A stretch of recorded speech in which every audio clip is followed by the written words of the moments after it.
Horror कहानियां थी। कौन थी वो? मैं 8 महीने की प्रेग्नेंट थी और अपनी डिलीवरी के लिए अपने मायके गई थी। माँ ने मुझे फोन पर बताया, घर के पीछे की तरफ जो खाली जमीन थी ना, वहां पर एक नया कमरा बनवा लिया है। इतने सालों के बाद जैसे ही अपने घर में कदम रखा, कुछ अलग सा लगा। माँ, ये घर के पीछे की तरफ नया कमरा बनवाने की क्या जरूरत थी? अरे बेटा, घर के पीछे दूर दूर तक खाली जमीन है। तेरे पापा को कई दिनों से लग रहा था कि यहाँ पर एक कमरा बनवा लेंगे तो ताजा हवा मिल जाया करेगी। अब तो ये सब छोड़ और चल जल्दी से दूध पी ले। माँ, मैं थोड़ी देर में पी लूंगी, आप सो जाओ। मैंने दूध का गिलास उठाकर उस खिड़की में रख दिया। पता नहीं कब आंख लगी, अचानक से खिड़की के पल्लों के खड़कने की तेज आवाज आई। दूध का गिलास धड़ाम से जमीन पर आ गिरा। जमीन पर गिरते ही दूध का रंग लाल हो चुका था। मैंने खिड़की से झांक कर बाहर देखा। चारों तरफ धुप अंधेरा था। उस अंधेरे की तरफ से कुछ आवाजें आ रही थी, जैसे छोटे बच्चे आपस में खिलखिलाकर मस्ती कर रहे हो।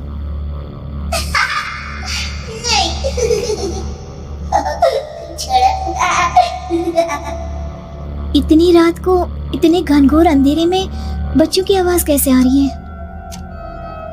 घड़ी में वक्त देखा तो ठीक 12 बजे थे। देखकर मैं सन्न रह गई। बुरी आत्मा और भूतों की कई कहानियां मैं सुन चुकी थी। वक्त भी कुछ ऐसा ही था। ऊपर से मैं प्रेग्नेंट। सुना था कि ऐसे वक्त में अक्सर बुरी आत्माएं औरतों का पीछा करती है, तो क्या मेरे पीछे भी?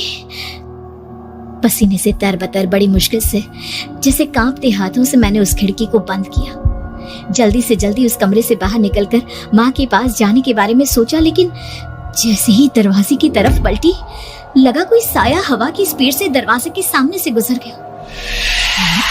मेरे गले में अटक कर रह गई। मैं जोर से चीख कर माँ को बुलाना चाहती थी, लेकिन वो आवाज खुद मेरे कानों तक नहीं पहुंच पा रही थी। तो माँ तक कैसे पहुंचती? खिड़की के पल्ले एक बार फिर तेज हवा के झोंके से धड़ाम करके खुल गया और पूरी ताकत से मैं चीख पड़ी। जानती थी मेरी चीख की आवाज सुनकर कुछ ही सेकंड में माँ वहां पहुंच जाएगी, लेकिन ऐसा कुछ हुआ ही नहीं। मेरा कलेजा डर के मारे फटा जा रहा था। आखिर माँ ने मेरी आवाज क्यों नहीं सुनी? इतनी गहरी नींद में तो माँ कभी नहीं सोती। ठीक पीछे खुली हुई वो खिड़की। मुझ में इतनी ताकत नहीं बची थी कि मैं पलटकर उस तरफ देख भी सकूं। हवा का एक सनसनाता हुआ झोंका उसी वक्त मेरे कानों से आकर टकराया। लगा जैसे किसी ने दबी हुई आवाज में धीरे से मुझसे कहा, चली जाओ यहाँ से। मैंने दोनों हाथ अपने कानों पर रख लिए और एक बार फिर ताकत लगाकर जोर से चीखने की कोशिश की। माँ! पापा!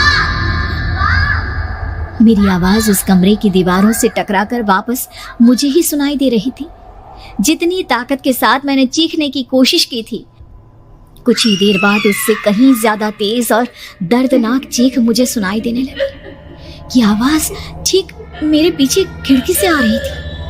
वो आवाज मेरे कानों में पिघलते हुए लोहे की तरह गिर रही थी। उन आवाजों में हैवानियत थी। वो आवाजें किसी इंसान की नहीं है, इतना मैं समझ चुकी थी। कांप रहे हाथों से मैंने अंधेरे में कुछ ढूंढने की कोशिश की। तभी अचानक मेरा हाथ बेड पर रखी टॉर्च पर पड़ा। किसी तरह ताकत लगाकर टॉर्च का बटन ऑन किया, लेकिन ये क्या? सामने दरवाजे पर 3 छोटी लड़कियां खड़ी हुई थी। उनके हाथ में स्टील के चमचमाते हुए चाकू थे। मैं घबराकर लड़खड़ाई और पीछे की तरफ हटी, लेकिन तब तक वो मेरे पास आ चुकी थी। उनकी गर्दन टेढ़ी थी और उनके हाथों के वो चाकू मेरे पेट को निशाना बनाने को तैयार। मैं जोर से चीखी, नहीं, छोड़ दो मेरे बच्चे को, मत मारो, मत मारो, छोड़ दो मेरे बच्चे को। सोनाली, सोनाली, क्या हुआ बेटा? तू इतनी डरी हुई क्यों है? उठ बेटा, क्या हुआ? हड़बड़ाकर मैंने अपनी आंखें खोली। देखा तो दिन निकल आया था। माँ मुझे जगा रही थी। मेरा चेहरा पूरा पसीने से लथपथ था। क्या हुआ बेटा? तुमने कोई बुरा सपना देखा क्या? मैं अभी तक अपने पूरे होश में नहीं थी। वो मेरे बच्चे को मार देगी माँ। वो लड़की मेरे बच्चे को। मैंने घबराकर अपने पेट को छुआ। सब कुछ ठीक था। और वो दूध जो रात को यहाँ पर गिर गया था, उसका रंग लाल हो गया था। माँ ने हंसते हुए दूध का गिलास मुझे दिखाया। तुमने दूध पिया ही नहीं, पूरा का पूरा ऐसे ही रखा हुआ है।